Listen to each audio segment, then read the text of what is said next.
Now to talk about this address of our Prime Minister that is very important in this whole regional and national and international context, we've been joined by Raza Khan, our senior correspondent. Raza, thank you very much to have joined us for this transmission. Raza, how important are the points that the Prime Minister talked about during the course of his speech, whether it be COVID-19, whether it be Islamophobia, whether it be Indian illegally occupied Jammu and Kashmir, whether it be the Palestine issue, whether it be the Afghan peace process, or climate change for that and climate change, exactly.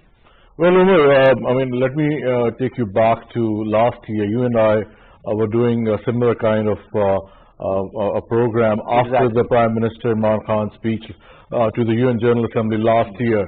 And I think we agreed on one point, and that was he spoke from his heart.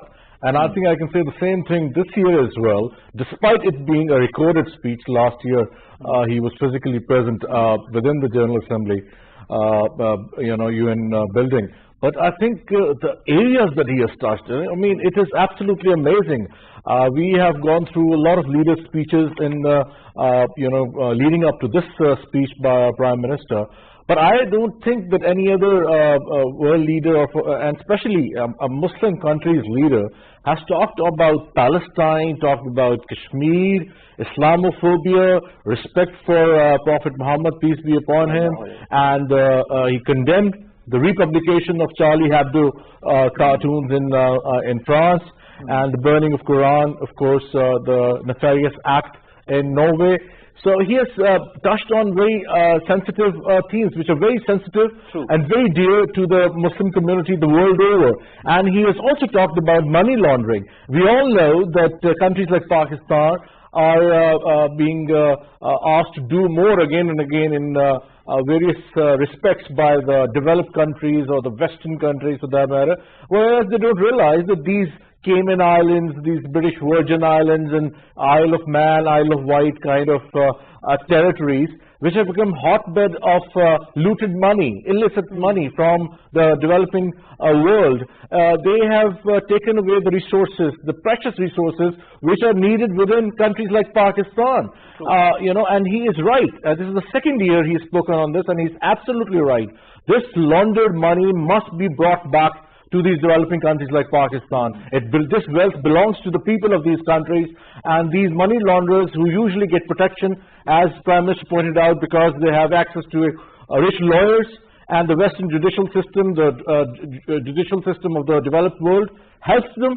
This is absolutely not on. I think he has spoken about that, and he said that don't talk about aid for the developing world, because some of these Western countries, as a matter of fact, even President Trump, before he became the president, used to lambast Pakistan for getting US aid. He forgot the fact the sacrifices Pakistan has made in the war against terrorism, and the fact that billions and billions of dollars is going out of the developing world to these Isle of Man, Isle of Wight, British Virgin Island kind of offshore tax havens.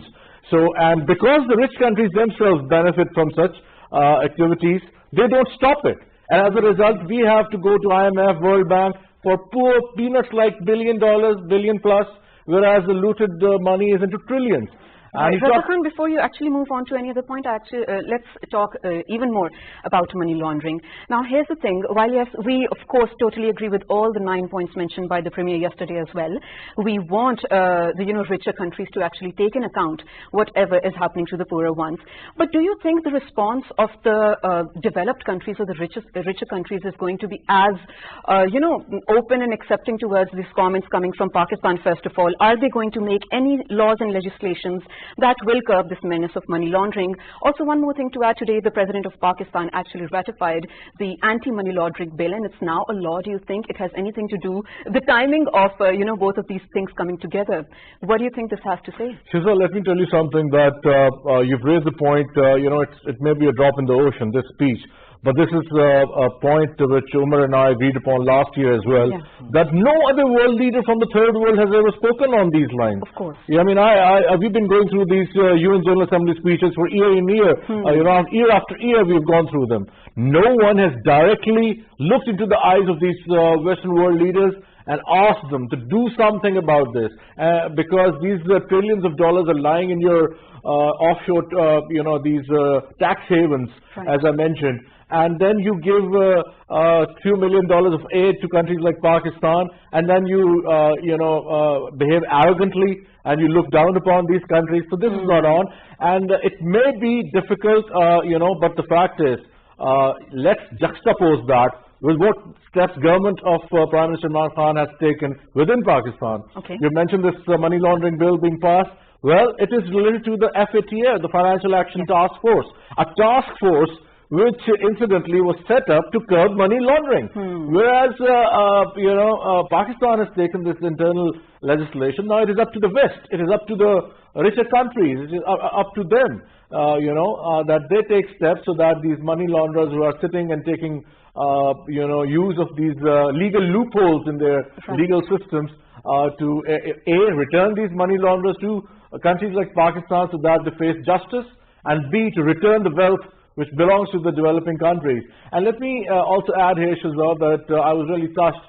He has really turned out to be a true spokesman of the Kashmiri cause, and the way he has eloquently propagated the fact that Kashmiris are fighting for their right of self-determination, and the fact that RSS, the mother body of Prime Minister Modi, is basically, it took inspiration from the Nazis in the 1920s, and this lynching campaign against the Muslims and other minorities which goes on in India day in, day out, these cow vigilantes he talked about. Muslims are the #1 target, but then of course Christians as well. So, and now, you and I know that few meters from away from where we are sitting in PTV, on Constitution Avenue, thousands of Hindus are sitting, because in Jodhpur, 11 Pakistani Hindus were massacred. And India is not cooperating with the law enforcement August agencies. this year. Yes, on August the 9th, this very year. So the fact is that India has become an evil country, an evil empire, so to say, and it is led by a person who was a chief minister when the Gujarat tragedy, the Gujarat massacre took place in 2002, and this was also mentioned by Prime Minister, and the Samjhauta Express tragedy took place in 2007. So the fact is there's a long list and Babri Masjid's demolition as well. So the fact is we are talking about a country which is hell-bent on squeezing its neighbor. That's another thing, that now that China has brought in its army, the PLA, the famous People's Liberation Army, that finally India has got somebody its own size who is finally giving a shut-up call to India. Otherwise, for smaller neighbors, all of the smaller neighbors, Pakistan, sorry, No, I'm cutting please go you short. But you talked about something that I think all of us agree on, that Imran Khan is, in essence, a true world leader. Now, we talked about also another point that we haven't talked about as yet, and that is debt relief. In April this year, Imran Khan also mentioned and urged the world community to engage in debt relief, especially the G20 countries and all the other important organizations as well. And of course, there was a response, but the response has not been enough. Do you feel this part of his speech, when he talked about debt relief and that the world needs to do more, was also very important in this current context, especially in the context of a pandemic that has engulfed the entire world? You're absolutely right, Omar. The fact is, as I pointed out, Western world, especially the developed world, is, you can call it hypocrite, because it has double standards.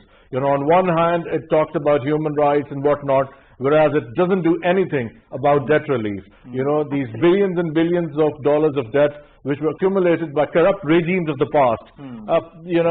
If the previous regimes were corrupt here in our country, what is the fault of the current government? Why? But just because the current financial structure in the world is such that you somehow have to pay these debts. And if you do that, you are left with a very minuscule amount to spend on education and health, because most of the money of the budget goes into debt servicing. But Raza, also economy has been badly affected due to this pandemic, so the debt relief becomes even more difficult for the developing nations. That's right, Umar, and that's why I would link it with his initiative on calling on the West to do something, the development regarding the money laundering. These two things are interlinked. Rich world, he talked about, has spent $10 trillion for its citizens because of the COVID-19 pandemic, the fiscal stimuluses and whatnot. Whereas $2.5 trillion are estimated to be needed by all the developing countries. So he's openly talking about that, you asked us the developing countries to do more in various respects. It is time for the West, it is time for the developed world to do more and give debt relief, to send the money launderers back to countries like Pakistan so that they face justice, to prevent the legal loopholes in their countries. And one more thing, he talked about Afghan peace, that is very important. Pakistan, as the world acknowledges, even the US has reluctantly, openly started acknowledging the statements of Mr. Pompeo and Zalmay Khalilzad and others, that Pakistan and also has played the ambassador designate to Pakistan, who's talked in the Senate Confirmation Committee. Pakistan has played a key role, Umar, in finally bringing the Taliban on across the table, first with the Americans, and now the Taliban in Qatar are talking to the other Afghans, you know, the current government of Afghanistan. So this intra-Afghan talks are going on. He is one political leader in Pakistan. Umar, your association with news media goes back to 99, 2000. You remember that Imran Khan, even from 2001, September 11 onwards, was the only leader who said there is no military solution to this so-called war on terror, and this war. Afghanistan will never be pacified. And 19 years later, we see the street by Mr. Pompeo standing with Mullah Baradar of Taliban. So you can well imagine that who would think could be possible a few years words. back. Yeah. So here's the thing, Raza Khan, when we talk about something such as regionalism, the concept or the theory of regionalism is relatively new as compared to, of course, the other international relations theories, but the scholars of regionalism dream of seeing or looking for a regional institution or organization in South Asia, because everyone knows of the huge potential of regional cooperation over here, but it is being hindered and restricted because of, like we already spoke about, our hostile neighbor, someone who has a neo-colonial or an imperial mindset. So with the existence of such a neighbor within this region, are we ever going to realize the dream of well, perfectly operational regional institution? Shiza, I agree with your premise, but the fact is, till the time this elephant in the room, that is India, learns to behave and it doesn't act like a wild elephant which tramples upon the rights of its neighbors like Pakistan, which carries out systematic massacre of people not only within India but also, you know, especially regions like Kashmir, the illegal Indian occupied Kashmir, you know, and day in day out you see these horrifying pictures of blinded Kashmiris, you know, because of pellet guns and whatnot, these extrajudicial encounters over there. But let me tell you that there is a silver lining. This Chinese challenge, this People's Liberation Army is sitting right across the LSE. All right, now coming back to our senior political analyst over here in the studios, Raza Khan. Before that, actually, I want to say one thing. We kept referring to Pakistan as a third world country over here. I don't really like this term, and I'll tell you why. Because calling Pakistan a third world country really means we're calling it post-colonial, which is. And while it is post-colonial, it was and it has been ripped off its asset always. And then, I mean, who is it that is going to call the center, and the periphery? It is the superpowers itself, right? Who are true, I agree with you completely. Yeah, which, you know, who are still creating this narrative. But now moving on to you, Raza Khan. Sorry I took that long. But climate change is one of the very important topics that our Premier likes to talk about. In fact, he realizes that Pakistan happens to be in one of the top 10 countries which are badly hit by climate change. Last year, he said that about 80% of our water comes from our glaciers, and we're really worried that they're melting. And even this year, he spoke about, you know, countries actually adhering to the Paris Agreement. The Paris Agreement also said that $100 million to be mobilized for climate change all around the globe through UN, of course. How do you think that is going to make a change? Or is it actually, or is it just words? The fact is that climate change affects Pakistan definitely, and you and I, we all know that this is happening. The fact is that Prime Minister Imran Khan has taken practical steps. Even when PTI was just in government in Khyber Pakhtunkhwa, they launched this billion tree tree campaign. This campaign was and he talked about that during the course of his speech as well. In his speech as well, yes. Yes, Umar. So the fact is that if there is one person in Pakistan, one politician, one leader who has taken it seriously, that is him. That is Mr. Imran Khan. That he has launched this, and every second day we are covering a news event where he himself is planting a sapling some place, or he is asking his ministers to go and do so. So the fact is, climate change is a reality, unlike what Mr. Trump thinks, and it has become a joke for him. But I think for him, ignorance is bliss. Yes, science says something else, and Mr. Trump says something else. But the fact is that he has raised a very important point that the developing world will suffer, because the carbon emissions, as you all know, he talked about that we have very minuscule carbon emissions as compared to the developed world. 0.2%. They are the main polluters of the world, and they should take steps, and they should in fact give money. I mean, look at the fires around the world, look at the earthquakes, the floods. I mean, all that is happening around the world as well. I mean, that is a cause. Exactly. A Prime Minister talked about the fires in California, Siberia. We all know what is happening, and they're affecting the globe. So the fact is that this clean and green campaign in Pakistan, is a manifestation of that. And now this River Ravi urban development project, there will be trees all across that as well. So I think climate change was highlighted by Prime Minister Imran Khan. I mean, climate change among so many other important. And multilateralism. Let me point out that aspect that he talked about, that this has to be. And Shiza, before you were speaking about regionalism, I think he talked about this, that multilateralism is the way forward. That was one of the first points. As Chinese President Xi Jinping also talked about that. He said unilateralism is not the way forward. Of course. So this is very important that we should follow what President Xi Jinping said or Prime Minister Imran Khan said, and I think they're on the same page in this. But I think in this case, Mr. Trump and a few others, they talk about their home first. Well, I think what is very important in this whole context is how our Prime Minister Imran Khan talked about points that not only concern Pakistan and this region, but the entire world. Thank you very much, Raza Khan, to have joined us and to have been our regular support, as you have been every year. And I hope that you'll continue to give us more details on all the important topics that engulf the regional and the national and international events.